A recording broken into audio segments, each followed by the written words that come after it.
Hey, Tracy, it's good to see you. And we've known each other for over 10 years, actually. I think we first Oh my met God. within the 500 startups community a long time ago in the early days of Choose. I was actually reflecting on this, Hmm. and not to embarrass you, but this was the moment where I realized that you were like probably one of the most decent people I met in Silicon Valley because you had joined on as an advisor and you'd helped me out for a few months. And then at some point we met up and we were outside of 500 and you were like, you know what? I'm not the best advisor for you. This is not an industry I know. And you were like, here, you can have take the advisory shares back. I'm here to support you as a friend. And I was like, that is crazy that somebody would do that. And so I was like, all right, Andy's really decent. I like him. That's a good memory. I'd had so many experiences of hearing about advisors charging 2%, 3%, 5%, these crazy percentages that should be given to executive level full time employees. And Yeah, I was like, nah, I'm not in the business of trying to poach equity from companies. And so, totally. anyhow, it's been a long time coming for us to have this chat as well, I think, on a couple of fronts. But just for a bit of background for those folks that are listening, Tracy was an entrepreneur in Silicon Valley, still an entrepreneur, but had a prior company called Choose. And Choose is really born out of your own experiences with bullying when you were younger and having to have that experience of eating alone in the restroom or in other parts of the school where you could just sort of find your own peace. And so you built a company called Choose to ensure that nobody ever had to eat alone. It was a very personal journey of yours. And you worked on that for a long time. You ended up raising, I believe it was $40 million altogether. At one point, you'd scaled it up to two to 300 employees, which is no small task. That is difficult to do that and to manage an organization of that size. Your Forbes 30 under 30, the whole thing, right? You were firing on all cylinders and building a company that is a difficult type of business to build. And at one point, you're able to exit the business. I think you're around 30 at the time. And that was just a couple years ago, right? 2020. So 2020. And now you've transitioned on. Like I said, still an entrepreneur, but you're pursuing work with a different focus, different intention through an organization that you call Love Engine. Mhm. And Love Engine is all about, from my understanding, just helping entrepreneurs be more thoughtful, more heart led in the pursuit of the work that they do. Tracy, and today we're going to talk about a couple of things. One, we're going to talk about what you've learned about managing your mental health as an entrepreneur, running a company, doing something incredibly difficult. But I also want to ask you questions about your transition away when Mm. you sold the company and then we're figuring out what's next. That is a really hard sort of valley between two mountains that Mhm. entrepreneurs either go through by choice, they choose to make the transition and do something else, or they're forced to when Yeah. the outcome of the business isn't what they expected. So I'd love to chat about those two things. And to kick it off, I want to read something that you wrote on LinkedIn, and then I'd love to get your reaction to it. Quote, you said, "The tech industry told me that I had to treat myself like a machine, have no personal life, and I had to be out for blood." So I'm assuming somebody told you that. As a result, I became depressed, burnt out, and always felt like I was failing. Can you speak more to the background behind that and your experience as an entrepreneur? Yeah, I'm so stoked, first off, that we get to have this conversation about mental health for founders. I think it's such an important topic, and it usually becomes the topic for founders once they're burnt out, which is really too late. So I hope we can catch some founders early in the cycle. So, Out for Blood. What happened with this one was I was fundraising for my Series A, and I had an investor that we were really deep in it in diligence together. And it was basically at the final stage. So he and I think his venture partner were going to come out to the office and meet the team. And that's when the morning of, interestingly enough, he called me up and he said, look, we love this business. We think that what we know of you and the team is great, but we're not going to invest. And I was like, huh, why? You haven't met the team. And he said the customers that we spoke to, they said this is the best thing that's happened to them at the office. I'm like, so what's the problem? They said, well, this involves a lot of hand to hand combat. And we don't really think that you're out for blood and that you have what it takes. So we're sorry, we're not going to invest. And that hit me so deeply. I remember that day, I hung up the phone and I probably just cried for the rest of the day. And I really had a conversation with myself where I thought, am I really fit for Silicon Valley? I'm not the person that is out for blood. I'm not the person that's going to treat people like machines or myself like machines and have a race to the bottom. Do I belong here? And ultimately, when I came back up for air a few days later, I realized that he was totally right, that I wasn't out for blood. And that was exactly why we were going to win. And so what I ended up leaning into was more of the culture that was a humanistic culture, which was very much where my heart was. And once I started to lean into that, I found that things started to work better for me. It did scare me a lot because our culture, we called ourselves a love and excellence culture, and it was very polarizing. And people thought, a lot of people were like, I don't want to touch this culture with a 10-foot pole. I don't want to hug my coworkers. I don't care about this. And then there were people that were like, I'll be a janitor at your company. This is the company that I've been looking for my whole life. And so I think that what I had to do was really reckon with the fact that like my style of leadership, which arguably was a very feminine style of leadership, and I don't think that's reserved for women, but it was very much my style to care about people and to allow people to be kind of a whole human at work, because I believe fundamentally there's no actually other way. And I didn't want to treat people like machines. And so I ended up embracing his feedback. So I'm actually really grateful for it. It was a real journey. It's not like, oh, all of a sudden I realized that I could embrace a love culture and everything went great from there. There was a lot of peaks and valleys along that journey. And funny enough, the venture fund that did lead the Series A was Foundry Group. And I call them my spiritual business home. And what I ended up discovering was I spent 33 pitches before them trying to be out for blood, acting like a dude, dressing like a dude, and just being like really kind of cold and just distant. And I didn't get anybody's approval from that. And then when I met Foundry, and it was the final pitch, and we were 6 weeks away from running out of money, and they said, tell me about your business and what you want to build, I decided that I was going to stop hiding and stop wearing the mask, and that I was actually going to tell them what I wanted to build, because I wanted to go down actually swinging and being who I was. And so I told them that I wanted to build a love company that was built on these humanistic principles, which honestly were why I even started my business in the first place. And we left that lunch, and I was like, me and my co-founder were like, all right, let's pack up. We're done. And that's when Jason, one of the partners, called me, and he was like, where are you at? We're going to find you. And so he found us over coffee, and he's like, we're going to do this deal because this is your authentic culture, and we want to see you lead.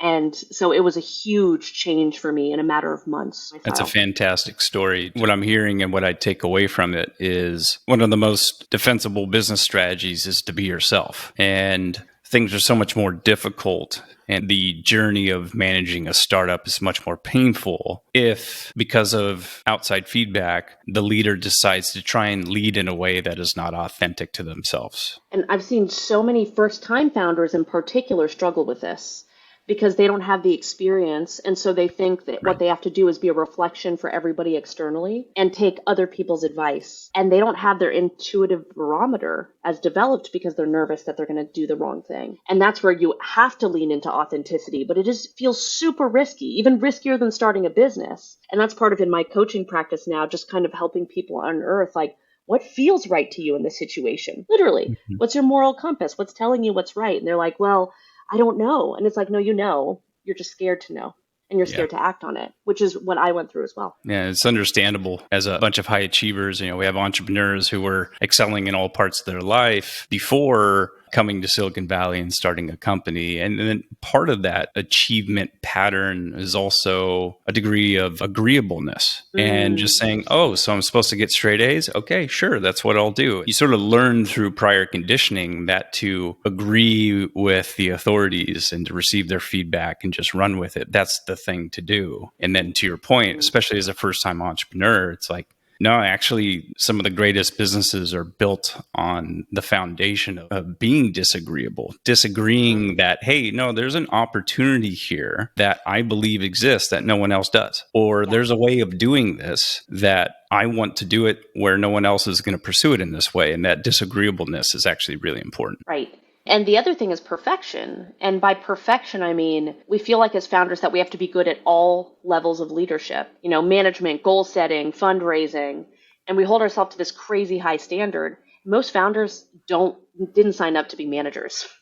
They signed up because they had an idea that they wanted to bring forth into the world. And then they get to the management piece and they're like, I'm such a crap manager. What do I do? I must be a terrible founder. And I'm like, you've never managed a person before. Why are you holding yourself to this crazy standard? Let's work on it. It's a skill set that you can develop. But like, we hold ourselves to these crazy standards as founders. And that's like, that is interesting high achiever baggage that we carry. Can you say a little bit more too, especially with the founders that you work with today?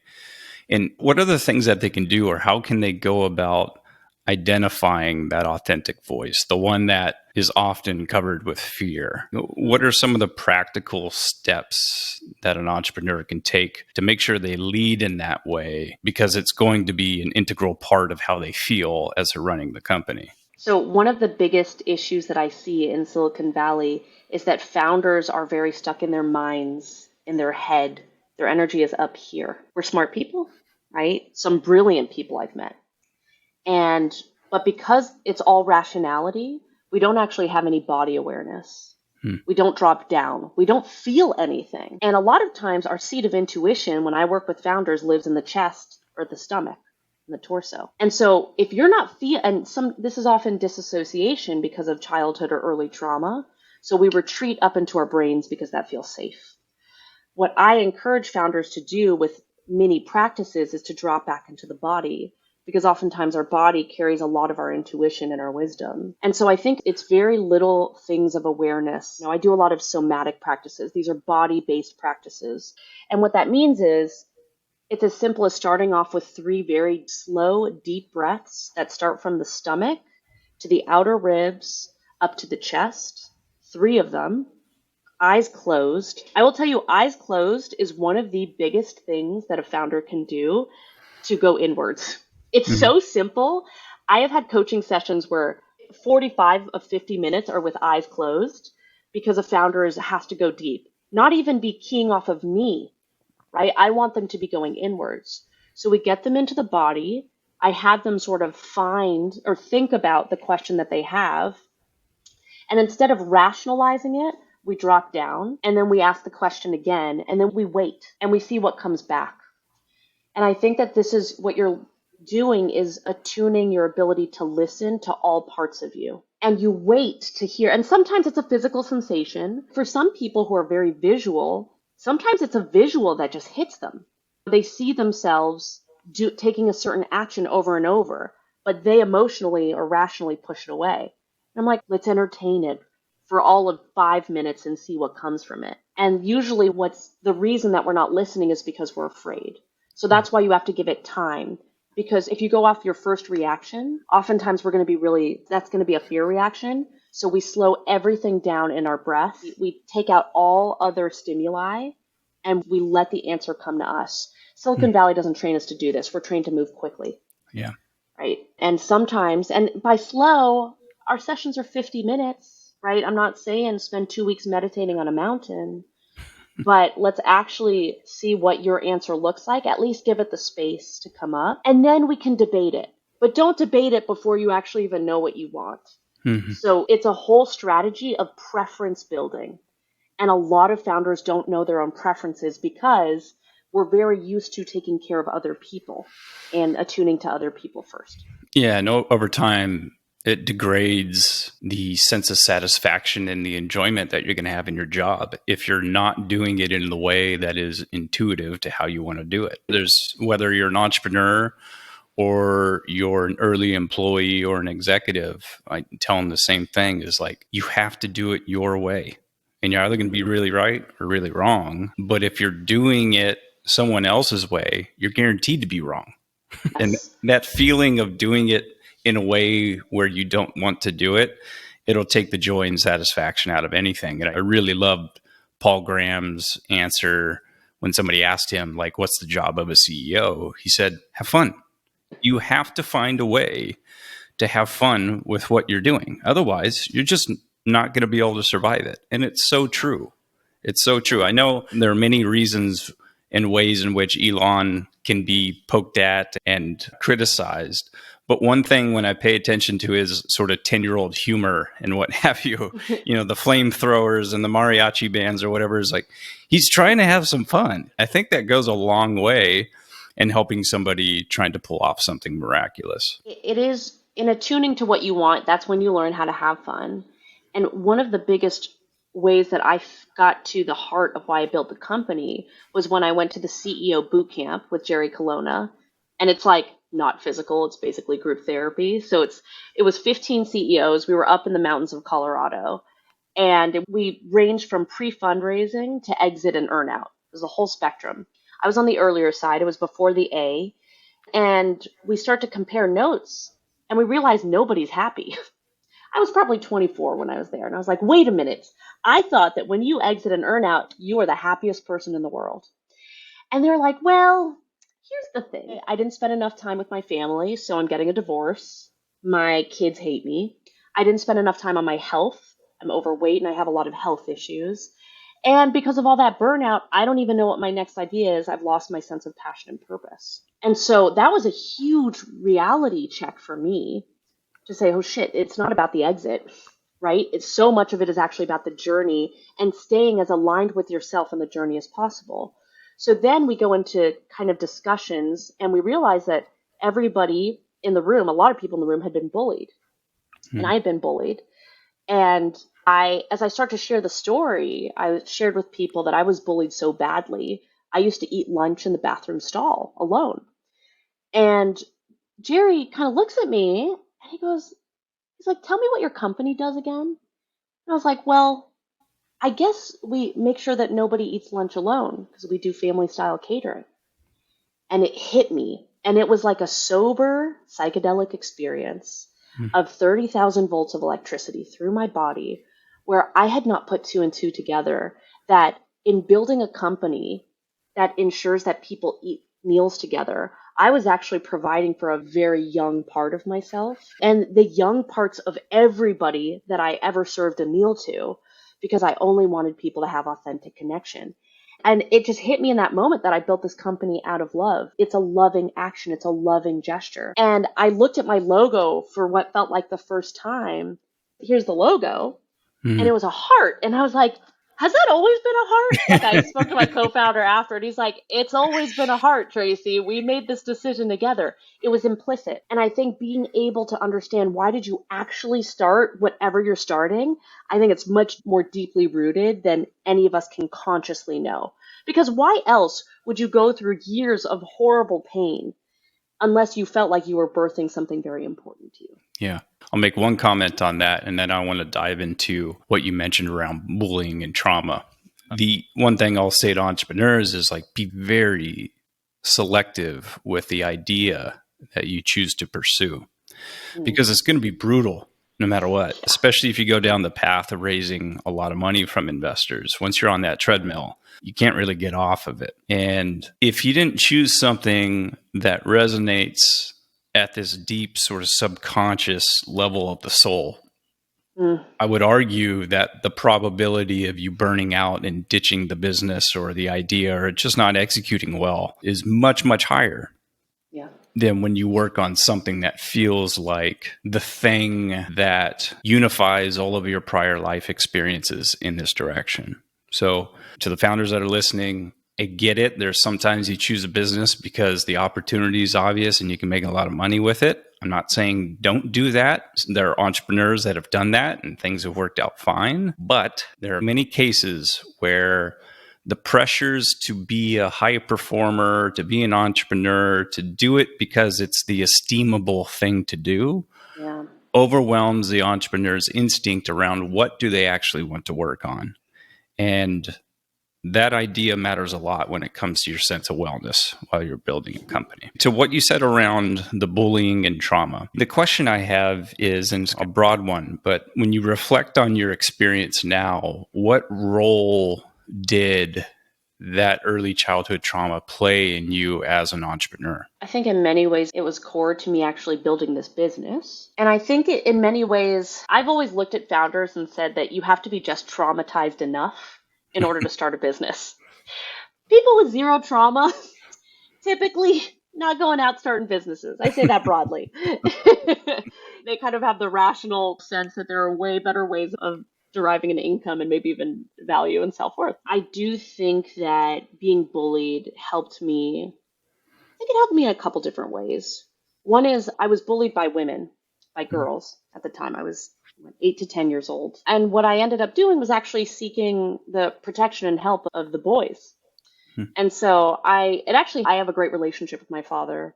And I found that it was actually seeking help from the community and support from the community. And there are bad sides to this too, but I kind of learned like, how can you organize people? How can you get people to like you and to support you?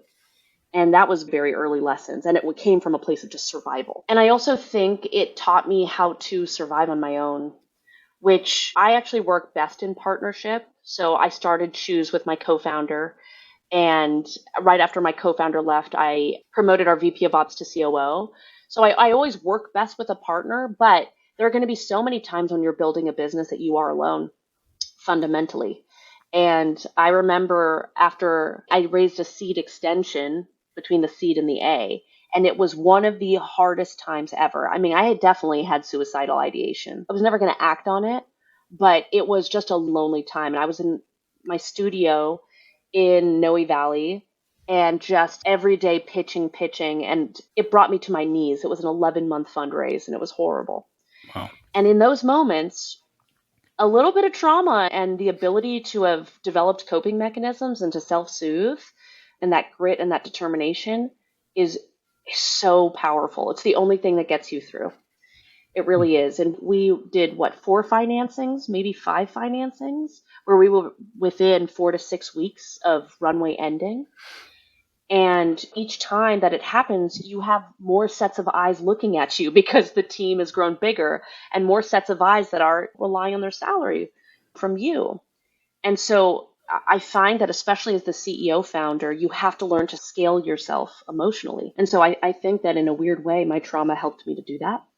But it also has a shadow element. And this is one thing I will tell founders, which is if you do not explore it fully and look at the shadow will enter and creep into and seep into your organization. So one of my shadows, there are a couple shadows. Being bullied, I remember there was one day we were in the office and someone taps me on the shoulder. We had a team maybe of 20 and they're like, oh, come to the kitchen. And I arrive at the kitchen and the entire office is sitting around the table looking at me. And I freaked out internally. And my first thought was, oh my God, this is a mutiny, or they're going to exclude. Right. And it was fast. It was fast, that feeling. They parted and they had a birthday cake. It was actually, I forget if it was a birthday or it was the anniversary of the company.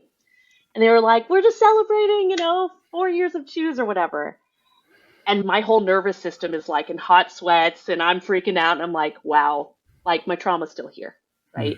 The trauma of exclusion is still here. And so it's something that I had to continue to work on because there were moments where you would have to make unpopular decisions that would push the company forward. And if you have a trauma response to it, it's difficult to make the decisions. And so when I was running the company, I had a coach and I had a therapist. And I had a whole community of other founders that supported me.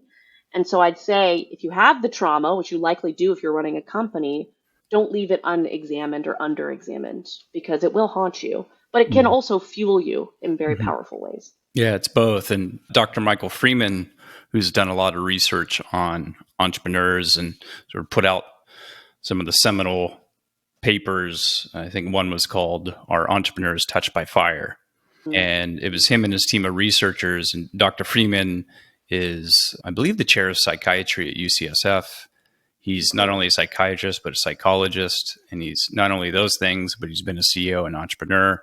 And he's battled his own shadows, his own addictions prior in his life. And so it comes with a wealth of knowledge. And that's really his message, as he says, early childhood trauma, especially, it rewires our nervous systems. It rewires different parts of our psychology. And a few ways in which we get rewired is we can be more sensitive to criticism, to stimulus, to feedback, both high and low. It fundamentally alters our calculations and our perception of risk. And Mm. so somebody with a traumatized background tends to seek out risk more. And that can be both good and bad, right? It could be the risk where you take the leap to start a company, and it could be the risk where you're going to Vegas and you're putting $10,000 on each hand of blackjack.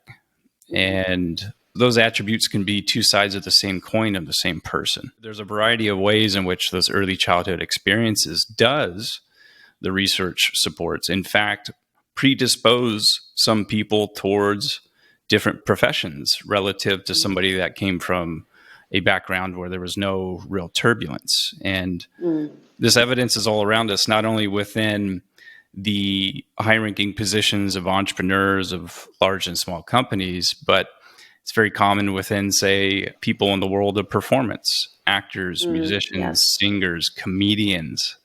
Like, it's well known that comedians, they've got a dark side to them. Yes. And one of the coping mechanisms that they developed was this incredible sense of humor, because it turns out that humor is one of the things that can make dark a bit more light.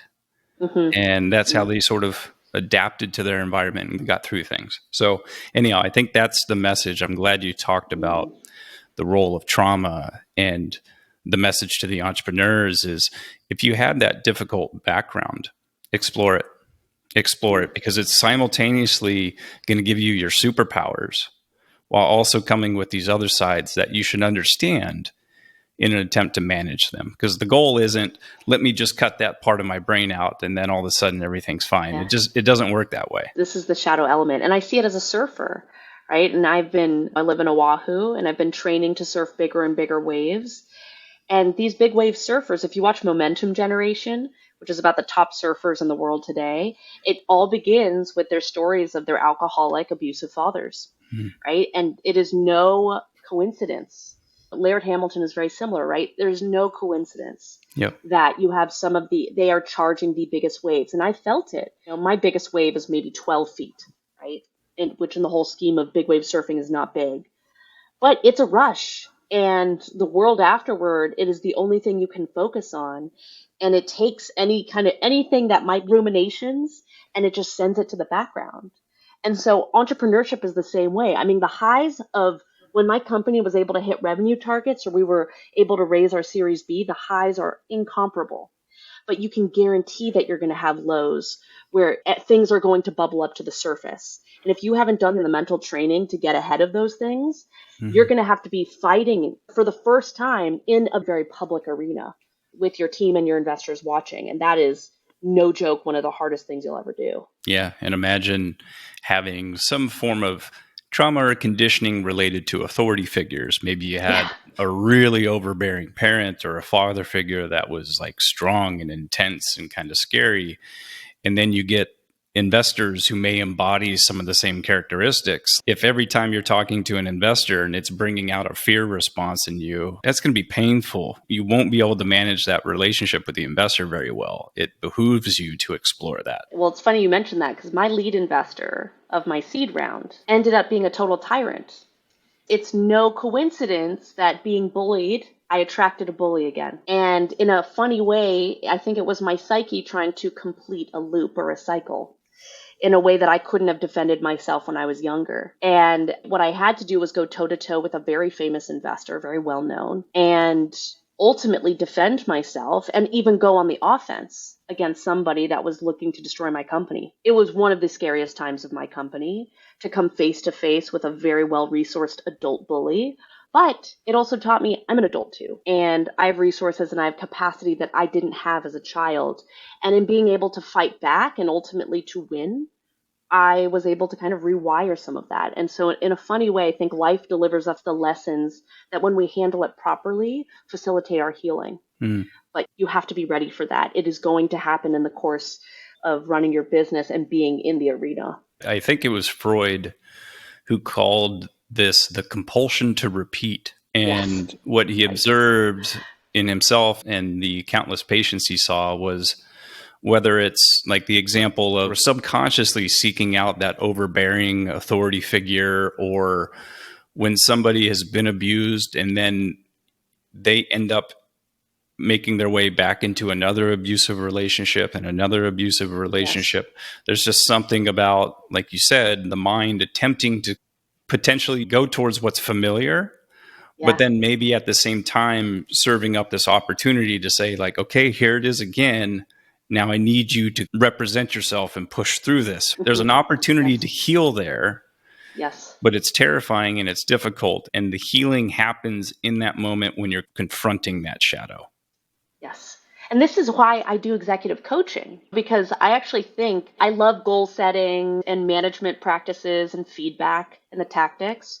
But I think underlying all of that, we are actually helping to heal people. It is a healing art. It is just done in the context of business because you're facing your demons head on. And I definitely have some clients who really like to dance with their demons. And we joke about it. It's like, okay, oh, so you chose to dance with your demons. They're like, yeah, when you put it that way, you're right, because we're putting ourselves in these situations and it's like, well, there's a reason in some weird way. And you're not just a masochist. I think in some way you're trying to heal yourself. Yeah, there's always a survivable explanation behind everything. Yeah. And it's one of Yes. those really confusing parts of the mind where it's trying to say, like, okay, here's another chance to get through this. Yes. It's not fun though. No. Speaking of which, like related to that, okay, let's talk about what are the tools of healing. You mentioned you had a coach, you had a therapist, and now in retrospect, looking back, like there's more modalities, philosophies, tools that are in your arsenal. If you were to say to a founder today, here's what I recommend you explore in order to maintain yourself throughout this, let's talk about what those tools and methods are and how you've seen them work. Yeah. So there's two big ones. When I sold my company in 2020, I moved from San Francisco to Hawaii. And later that year, I started meditating. When I began meditating, when I would started to hit about 20 minutes, I experienced something unlike anything I've experienced before. It was located in my stomach. I could feel it. And it was this ball of energy. And it filled me with horror, disgust, anger, and sadness. I wanted to scream. I wanted to cry. I wanted to throw up. I was like, what is this? And so I go to my meditation instructor, and he goes, that sounds like trauma in your body. And I was like, interesting. He goes, go see a somatic therapist. And I was like, what is that? And that took me down the path that I work with founders with now. And this is called somatic therapy or somatic experiencing. Mm-hmm. And there's a great book called Waking the Tiger by Peter Levine that is an overview of it. But essentially, this modality, kind of similar to what I said earlier, it is the opposite of like cognitive behavioral therapy or talk therapy, which is just in your head. There's still talking involved in it, but it's actually talking to sort of cue and signal the body. And so it allows us to slowly drop into the body because the body keeps the score, right? So the idea is that there's a lot of tensing patterns and holding patterns that when you have early childhood trauma or even young adult trauma, right? It doesn't necessarily matter when it happened. The body holds on to it longer than it needs to be held on to. The body actually wants to release it. And Peter Levine, the founder of somatic experiencing, he studied animals, predator and prey animals, and he asked the question of why is it that gazelles, when they're nearly taken out and killed by a lion, they can recover without any trauma. But humans get in a car accident where we survive unscathed, we're fine, and we have trauma around it. And so when he studied these predator and prey animals, the gazelle would outrun the cheetah, let's say, right? Barely make it within inches, and then go back to the herd and would start shaking and would spend 20 or 30 minutes and shake off all the excess energy that was used to build the fight or flight reaction. And then go back to normal. No trauma.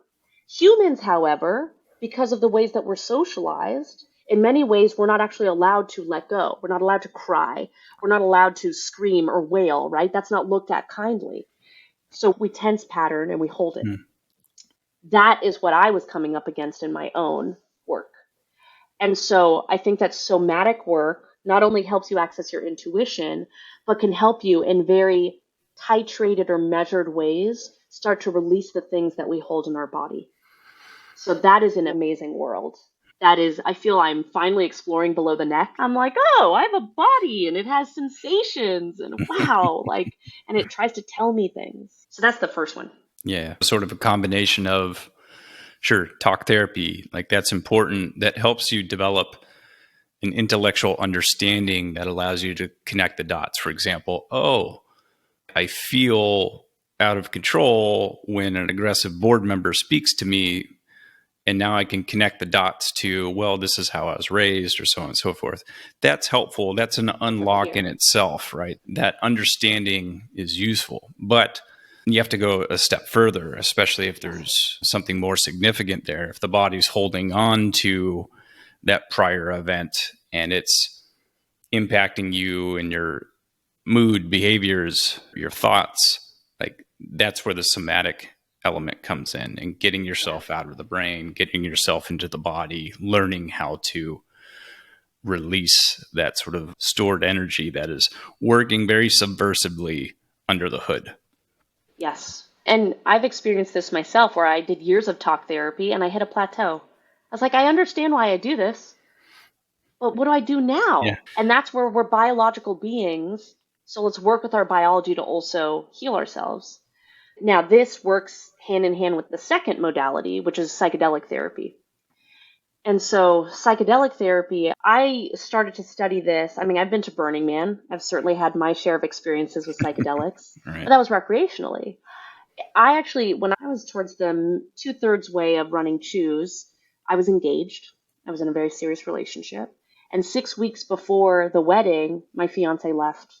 He was from London. He left, and I never saw him again. Wow. And I will tell you, my heart just crumpled. I mean, it was the worst heartbreak I've ever had. And 6 months later, I was like, okay, I processed it. It was sad. It was horrible, but I processed it. And then I started to do psychedelic assisted, not even therapy, just recreational work. And I started to realize, wow, okay, I'm not done with this. Realized that it took me another 9 months to process. And it was only with the use of psychedelics that I was actually able to get the last bits of the grief and the anger and the bargaining and the denial that was in me and release it. And I was like, this is powerful.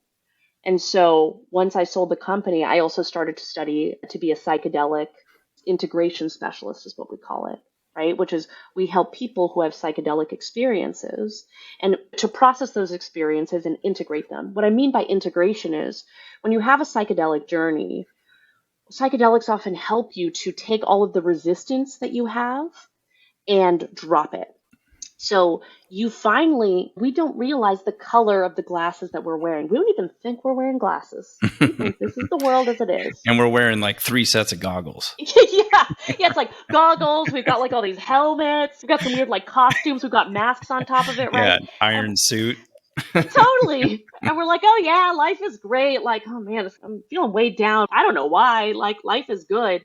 And then all of a sudden you get 6 hours where you take all that crap off and you look at it and you're like, that's how I see the world. And then you look up and you're like, wait, this is what the world could be like. Now, at the end of a journey, you quickly put everything back on, right? Because you're like, you're back, you're sober. And so, but you've had a peak experience is what we call it. So that is a peak into, and maybe peak as in the summit of potential. And in that summit, people often note feelings of not just euphoria, but complete self-acceptance, dissolution of ego, which can be scary, but also often leads to heightened confidence, release of trauma, even if it's temporary, that they get to see the world, healthy attunement and attachment with other people, right? You get a glimpse. So the integration work is not that we don't want you to have to keep using psychedelics in order to achieve that. What we need to do is when sober space comes back, when you're back in it, how do we integrate those lessons into your day-to-day life? And I have found that when you do a combination of somatic work and psychedelic work, that psychedelics can speak very powerfully through the language of the body. And so now a lot of people, when we start with using this work, oftentimes they are very in their head and it's very visual or thought oriented, which is okay. There's nothing wrong with that. But as I continue to deepen in my somatic work, then I found that the psychedelics could actually speak to me through various parts of my body, which is what I need to work on because of what I'm releasing in my stomach, which, by the way, is not a one and done. I mean, it's been several years that I've been slowly working through this, and I've had my own guides and my own therapists that have helped me, that are helping me to release, but it is very much a work in process. Practically speaking, then, the way that I hear this, putting sort of the entrepreneur's lens on is, and see if I can connect the dots here, is like, before the entrepreneur's journey, if you can start this work, then start it. Right? There's nothing better than going into a new venture with a clear mind, a clear heart, and really being in a good place. But then potentially, this is something that, let's think about behavioral therapy and somatic work. Like, I can see that being consistent throughout the entire entrepreneur's journey, helping sort of manage and regulate themselves throughout. And then the occasional use of something as potentially intense or powerful as psychedelic assisted journey. And to your point, it's not, these medicines aren't designed as, okay, let's do this once a month as sort of a refresh. It's not meant to be a vacation. One of the OGs in the psychedelic space, I can't remember who it was. It might have been like Timothy Leary, or he said, imagine psychedelics as a phone call. When you get the message, hang up. Right? Like, when the message has been delivered, when you have that breakthrough and those self-realizations, hang up. It's not about, okay, let me hop on this phone over and over again. You already got the message. Now you've got to do something about it. Yes. Yeah. And I think for founders in particular, we always see, I'm not a therapist and I'm clear with people about that, but I am trauma informed and trained. And we always see that there's overlap. Look at management situations, right? All of a sudden you see a founder who needs to deliver tough feedback and they clam up. They can't do it. Literally, their body and their throat choke them. They choke it back and they forget. These are trauma responses. These are signs of potential trauma upstream. And so and this is a huge impediment. If you're trying to grow a rapidly scaling team, you have high level executives, you're trying to move quickly, you need to collaborate, you're doing a pivot, right? You have investors breathing down your back, market conditions are changing. You need to be able to be in your frontal cortex or prefrontal, right? And instead they're stuck in the amygdala, which is like a fear center of the brain, and it's linked to trauma. So sometimes we have founders that come in and they're very specific, like, I need to work through this issue. Everybody that I work with, we come in with very specific intentions, because this isn't a recreational kind of therapy, but it is, what do you want to heal? And I think for a lot of founders, there are patterns that they have that make leadership, that impede their leadership. We all have limiting beliefs around leadership, but if it's full on trauma, that's not something that you can just work through in your head. Your body has to get involved in it. Yeah, just talking isn't enough. It's just not enough. And I had the same experience you had with talk therapy. You hit a plateau. There's a point where you're like, yeah, I know it, but it hasn't changed how I feel about particular situations. And there are different methods that allow you to tap into the feelings and the emotional reactions that are attached to certain memories, and then dial the volume down on that, so that when those same experiences happen over again, you can be much more calm, much more centered, much more capable of having a clear, thoughtful, rational response to the situation. And psychedelic assisted therapy has the benefit of teaching everybody this core lesson, whether you want to or not. And it is the lesson of surrender. Yes. It is the lesson of releasing of control. Because the more that you resist, the harder it is to get the breakthroughs that you want. And sometimes the scarier the journey can be. And so you learn to surrender. And this is something that founders are terrible at. We are heavy control freaks. And the reality of starting a business is that we are subject to things far outside our control. Market conditions, competitors, you name it. There's a lot of things that actually, an executive with a mental health issue that you never could have spotted. Yep. Right? These are things that you can't control. And so I think learning to find that healthy place of surrender also trains us, right? To be like, wow, this is it. It trains us in other situations to go, this is not a situation I can control or manage. I'm not going to put my energy into it. We need to part ways. The second thing it teaches you on the other side of the coin of surrender is trust. And so when you work with somebody, you learn to trust them, but you also learn to trust the medicine. And that's a mantra that I give people if they're going in journeys, which Mhm. is trust, trust, trust. And founders are not always the most trusting people, Mhm. especially if we have trauma. And in order to scale your company and in order to properly delegate, you have to learn to trust to some degree. Trust is earned, but you have to extend it and be willing to. And this is one of the top issues I see with founders that I work with. They don't trust, they end up doing everything themselves. Their days are back to back with meetings, and then they just stop scaling, and then they eventually are on the path to burnout. Yeah, and I think that point of surrender is really important. It's actually part of my tattoo. I don't even know if you can see it. There's a metaphor of surrender on here. That angle of Wow. this person bowing down to a higher power of sorts. And Wow. Beautiful. the point is, this is an important lesson. And I only took it away from an ayahuasca experience I had that was particularly rough. And that's how it got me to surrender. It taught me surrender by forcing me to surrender. To your knees? Yeah. Yeah, over I've the had that course too. of 14 hours, it was brutal. But the point of surrender, and to the hardworking, control freak, high achievers that are probably listening to this, surrender doesn't mean quit. It doesn't mean give Mm. up. Surrender means to observe and fully accept the truth and the reality of the situation. And then once you've fully accepted what is true, you then act. So surrender doesn't mean do nothing. So a scenario could be an investor, you thought you had a fish on a line, they're going to give you money, and then all of a sudden they bow out. And a form of resistance to that situation is like, ah, fuck that person, fuck Yeah. them, fuck their firm, or you're calling them back and arguing with them, whatever it is, there's a bunch of resistance to the situation that is. And that is energy that you're expending and you're just draining your life force. And you got to preserve that. And the way that you move through it is to take a step back and say, let me assess this for exactly what it is, and then accept it for exactly what it is. And then based on that acceptance, here's what I'll now do. And you sort of move through it much more gracefully, and you preserve that energy for a battle that's worth fighting later down the road.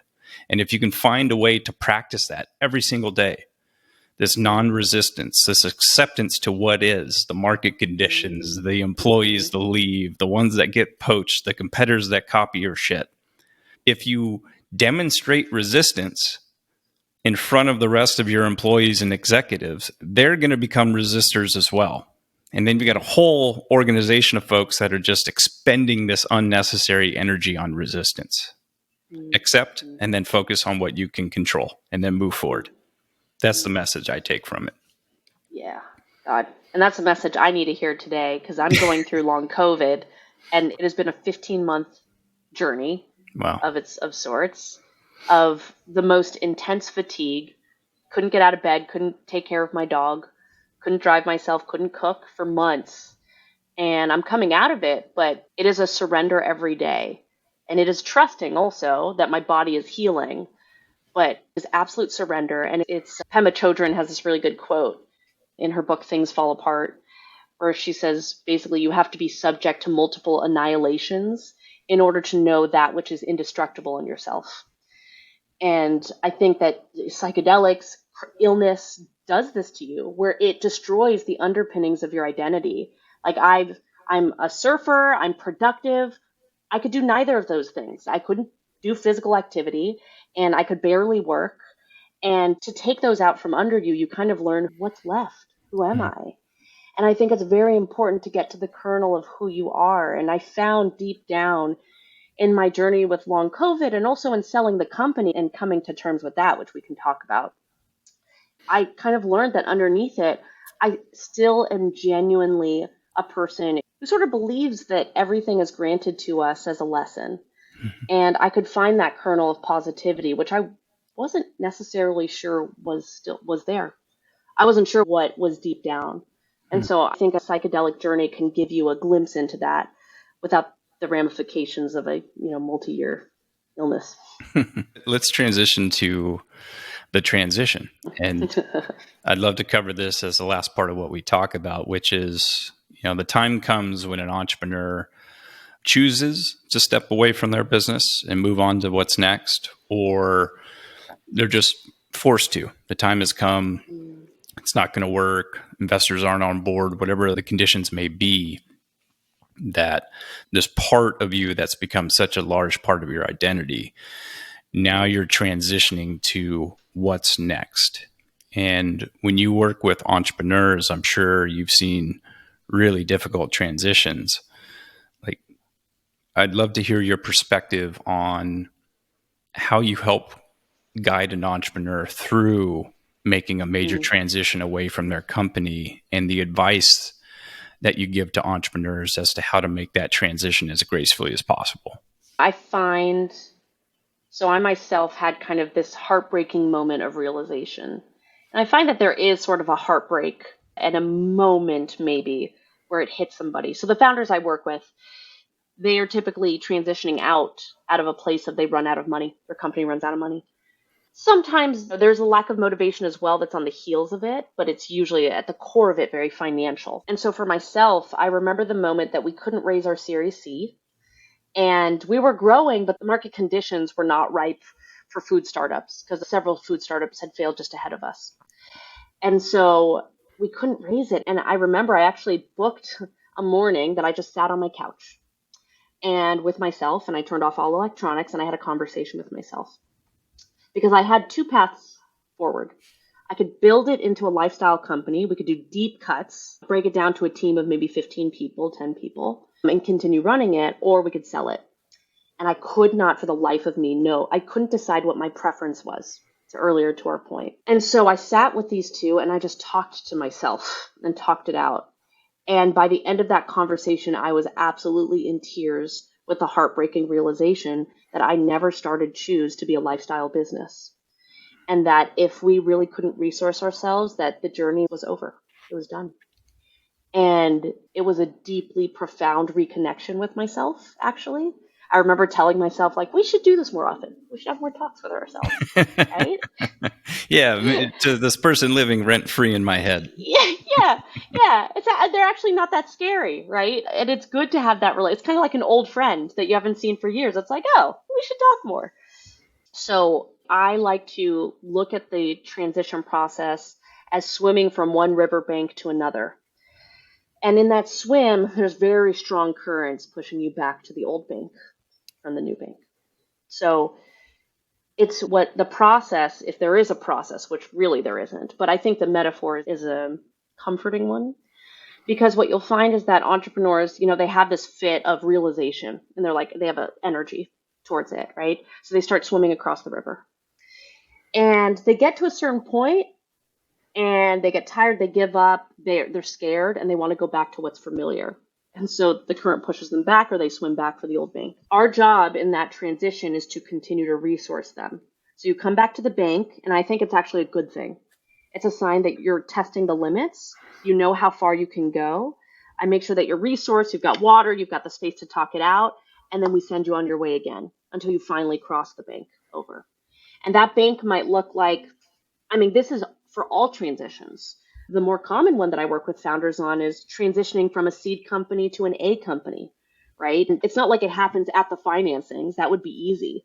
No, it usually happens ahead of the financings, which is confusing for people. They're like, why are my early employees not cutting it anymore?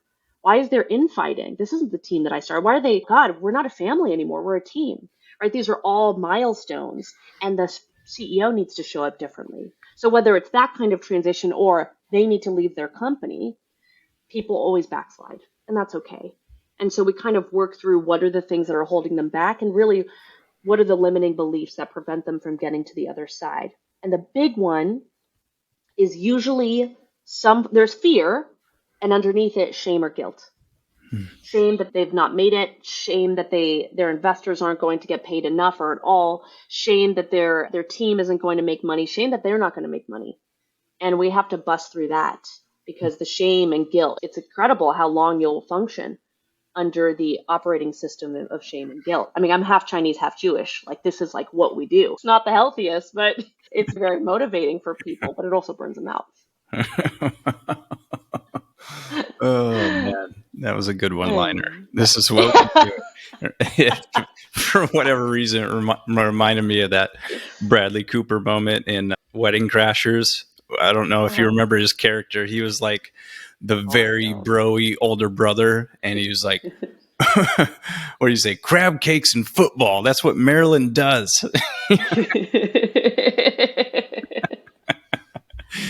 Crab cakes and football. So funny. That's a deep point. And I really like that point that like the only transition isn't the one that happens when you step away from the company. There are multiple transitions that happen throughout the life of the company. And anticipating that, finding a way to learn to be good at transitions, sort of in the sense of the Buddhist approach to you don't avoid suffering. Life inevitably includes and involves suffering. It's a necessary part of life. And so the goal isn't to learn how to avoid it because you can't. The goal is to learn how to become good at suffering. It may sound strange, but it's you can learn how to allow it to wash over you like a wave, as opposed again to resisting whatever that transition and change is. You can be that rock that just lets it wash over.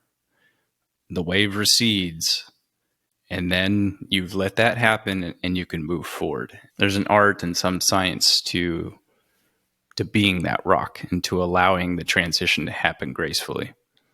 Yeah, and while we're on water metaphors, I mean, I think surfing is the other big one here because as a surfer, you go into the water and you can't control the waves that are going to get thrown at you. Unless you're in a wave pool, but that's different. If you're in nature, you're in the battleground, all you can do is train on land. And then when you get out there, you're in it. And what you can do best is just flow with the wave, but you flow with what you're given and the shape of the wave. Some waves, they close out and you've got to run ahead of them. Some of them have nice openings and you can run sidelong. Some of them are too big and you have to crest over them and go towards the back, And so it is about wave management at the end of the day, as opposed to wave control. And the more that you realize that you're just, okay, you let go just a little bit more. And actually, it can make it more fun, right? Because then you're like, now I'm curious. And if we can get a founder to curiosity, you know that you've made it. You're making huge progress with them. Because then we could go, okay, let's survey the landscape. Is there a big bomb of a wave that's coming on the horizon? Okay, that's interesting. What do we do with a bomb? As opposed to like, oh my God, why is there a big wave coming? That's not right. This isn't supposed to happen. This shouldn't be happening. This is too crazy. Those kind of thoughts aren't going to service us in the game of entrepreneurship. So instead it's like, all right, let's get back into the game. What do we do about this? And who can I ask for support in this in order to flow with the wave? Because I'm not sending the wave back to where it came from. There's no way. I love that. That's great. There's no shortage of water-related metaphors in this line of work that we're in, but they all work. They do. They're time tested. They really do. Awesome. Well, hey, Tracy, I really appreciate it. You've taught me a lot along the way, and this conversation is no exception to that. I think a lot of entrepreneurs are going to benefit from this. And so thank you for your transparency and openness and for all these hard-fought lessons that you learned that you're now sharing with others. And I look forward to connecting with you on the island of Oahu. Yes, I'm so excited you're doing this. Like I said, I think for founders to take this seriously in the early parts of the journey is just, it's going to produce so many more returns than you can even imagine. So even if you don't have a coach or a therapist, but just listening to these conversations, they plant seeds. So it's powerful work you're doing. I'm very grateful. Thanks, Tracy.